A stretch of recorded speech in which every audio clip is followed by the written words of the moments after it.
Ævisaga Vigdísar Finnbogadóttur, fyrrverandi forseta Íslands, kemur út á þriðjudaginn. Bókin heitir Kona verður forseti en höfundur hennar Páll Valsson.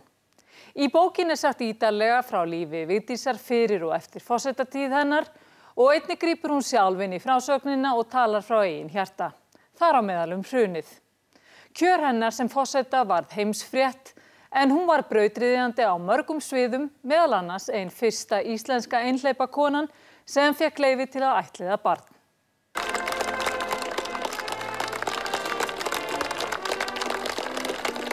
Bókin hefst á embættistöku Vigdísar þann 1. ágúst árið 1980. Söguleg stund var að renna upp í sögu landsins og í veraldarsögunni því Vigdís var fyrst kvenna í heiminum til að vera kjörin þjóðhöfðingi í almennum lýðræðislegum kosningum. Ég vil biðja ykkur að minnast með mér fóstur jarðarinnar. Lifi Ísland! Húrra! Húrra! Húrra! Húrra!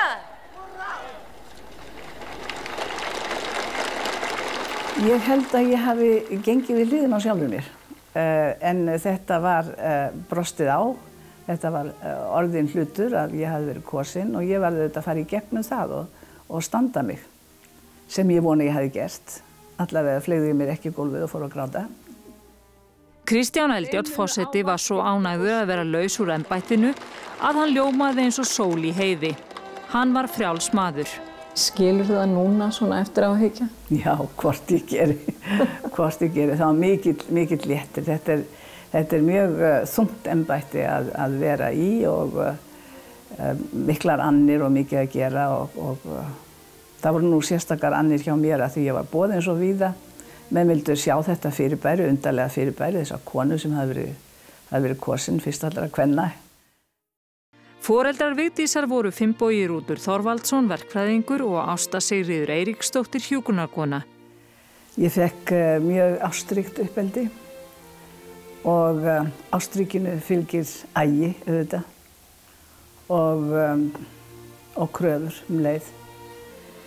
Og ég get ekki neitað því að það mótaði mig mjög til lífstíðar. Hlaustu mjög strangt uppeldi? Nei, en hlýjan var þannig að maður vildi standa sig. Vigdís fór beint til Frakklands í nám eftir að hún lauk stúdentsprófi frá MR árið 1949 sem þótti mjög óvenjulegt í þá daga. Allt var miklu fastmótara í þá daga og til dæmis mátti að standa sig vel í skóla og það átti helst ekki að koma fyrir að maður félli á prófi eða eitthvað svoleiðis sem að reyndar hendi mig í Frakklandi því ég kom þarna sprungun í og kunni ekkert í málinu og kunni ekkert á háskólana og ég náttúrulega dramatíseraði og fannst ég alveg ótækt að þurfa að segja foreldrum mínu frá því af því að þau náttúrulega byggust ekki út við því að þessi ágæta dóttir er að falla á prófum þó það var í útlöndum. Þegar Vigdís var á Íslandi sumarið 1952 var mikill harmur kveðin að fjölskyldunni. Þorvaldur bróðir hennar lést af slysförum aðeins 20 að aldri. Þau systkini höfðu verið afar samrýnd. Vigdís giftist Ragnari Arnbjarnar lækni árið 1954. Þau voru kærustupar á laun alveg frá því á síðasta ári í menntaskóla og í eins konar fjarbúð á meðan Vigdís stundaði nám sitt í Frakklandi. En hjónabandið beið skipbrot. Ragnar varð ástfanginn af annarri konu og þau Vigdís skildu árið 1960. Vigdís segir í bókinni: Auðvitað hafa verið karlmenn í mínu lífi síðan ég skildi, en þau sambönd hafa verið skammvinn og hjónaband hefur aldrei komið til álita aftur af minni hálfu. Vigdís kenndi frönsku bæði í MR og MH og árið 1970 tók hún að sér frönsku kennslu í sjónvarpinu ásamt Gérard Watteau og var þjóðþekkt í kjölfarið. Alouette, gentil alouette, alouette, je te plumerai la tête, je te plumerai la tête, alouette, alouette, oh, alouette. Vigdís var ráðin leikhússtjóri Leikfélags Reykjavíkur árið 1972. Þetta sama ár hafi Vigdís einnig sóst eftir því að ættleiða barn en var tjáð að einhleypir mættu ekki ættleiða. Ekkert var þó í lögum sem bannaði það. Vigdís fylgdi málinu fast eftir og kerfið gafst að lokum upp og samþykkti umsókn hennar. Kallið kom svo í október 1972 þegar ung kona fæddi barn sem hún hafði ekki aðstæður til að ala upp og Vigdís var kölluð til leið og barni fæddist. Þetta var algjörlega ólýsanleg stund, mesta hamingjustund ævi minnar. Ég sat bara með barnið í fanginu og grét, sannkölluðum gleði tárum. Og allar götur síðan hefur ástríður verið ljósið í lífi mínu. Í áramóta ávarpi sínu 1. janúar 1980 tilkynnti Kristján Eldjárn að það væri hans síðasta ár í embætti. Það er áreiðanlega viðhorfi flestra að ég hef fyrir alllöngu gert það upp við sjálfan mig að bjóða mig ekki oftar fram til að gegna embætti forseta Íslands. Vangaveltur hófust þegar eftirmann hans.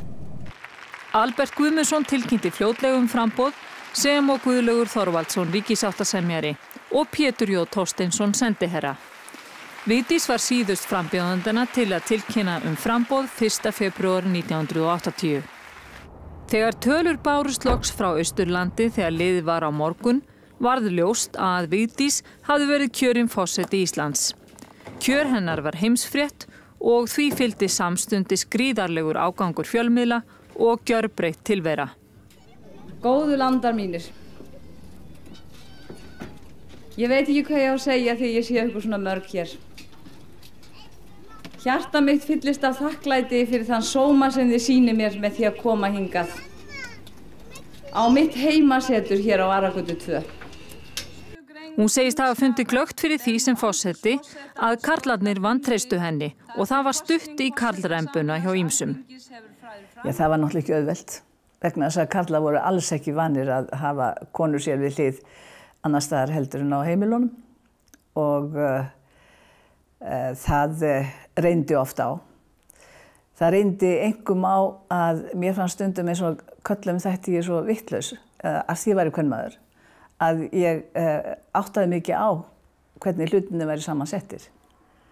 En ég var alltaf mjög vel undirbúin og las mér mjög vel til öll efni. Þannig að ég var ekki alveg hreint vonlaus í því að skilja hlutina. En þetta var mjög karllægt í þá daga og vafalaust af því að konur voru svo lítið í opinberum málum. Ég er reiðubúin að gefa kost á mér til endurkjörs í embætti forseta Íslands. Vigdís segist sjá eftir því að hafa boðið sig fram til endurkjörs árið 1992 þegar hún hafði verið forseti í 12 ár. Gríðarlegur þrýstingur hafi hins vegar verið á hana að halda áfram, bæði innanlands og utan, og hún hafi látið undan, þrátt fyrir að hún væri búin að lofa sjálfri sér því að hætta eftir 12 ár í þessu annasama embætti. Eitt af erfiðustu málum forsetaferils síns segir Vigdís vera undirskrift EES-samningsins í janúar árið 1993. Talsverð óvissa virtist ríkjandi fram eftir degi hvort forseti Íslands myndi staðfesta lögin evrópska efnahagssvæðið, en henni höfðu borist fjölmargar áskoranir að hún beitti áhrifum sínum til þess að samningurinn yrði lagður fyrir þjóðaratkvæði. Verst þóttu henni viðbrögð ýmissa vina. Hún segir: Það er óhætt að segja að eftir þetta fann ég gífurlegan mun á viðmóti fólks í minn garð. Þá var áberandi að fólk sem áður hafði komið að móti mér með útbreiddan faðminn sneri sér nú undan. Yfir mig helltust vandlætingar, kveðjur, bréf og skeyti þar sem ég var kölluð illum nöfnum og hinn mesti auli. Vigdís fór í opinbera heimsókn til Kína í lok ágúst 1995 en á sama tíma var haldin kvennaráðstefna Sameinuðu þjóðanna í Peking. Orð Vigdísar í Kína frelsi og afstæði ollu fjölmiðlafári á Íslandi. Hún segir í bókinni að henni hafi fundist fundur með Li Peng forsætisráðherra Kína hafa gengið vel og lét þau orð falla í viðtali að honum loknum að þau hefðu talað frelsi og afstæði þess, sem auðvitað hafi verið afar óheppilega til orða tekið af sinni hálfu. Hún segir: Ég varð mjög undrandi þegar ég kom heim og uppgötvaði allt fjaðrafókið. Þetta kom mér gjörsamlega á óvart. Látum vera að ég hafi í fljótfarni notað skakt orð. Þau mistök teki á mig.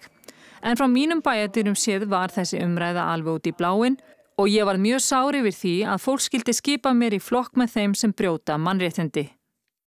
Í síðasta kafla bókarinnar fjallað íslenska efnahagshrunið. Það hryggir mig óendanlega mikið að þetta skuli hafa hent okkur. Birtan sem að fylgir Íslandi í erlendum hugum þarna ennþá. En dómar eru harðir þjóðina, það vitum við. En það eins og ég hef sagt, orðið sem orðið og þá að vinna sig upp úr því og ég held að við höfum alla burði til að gera það.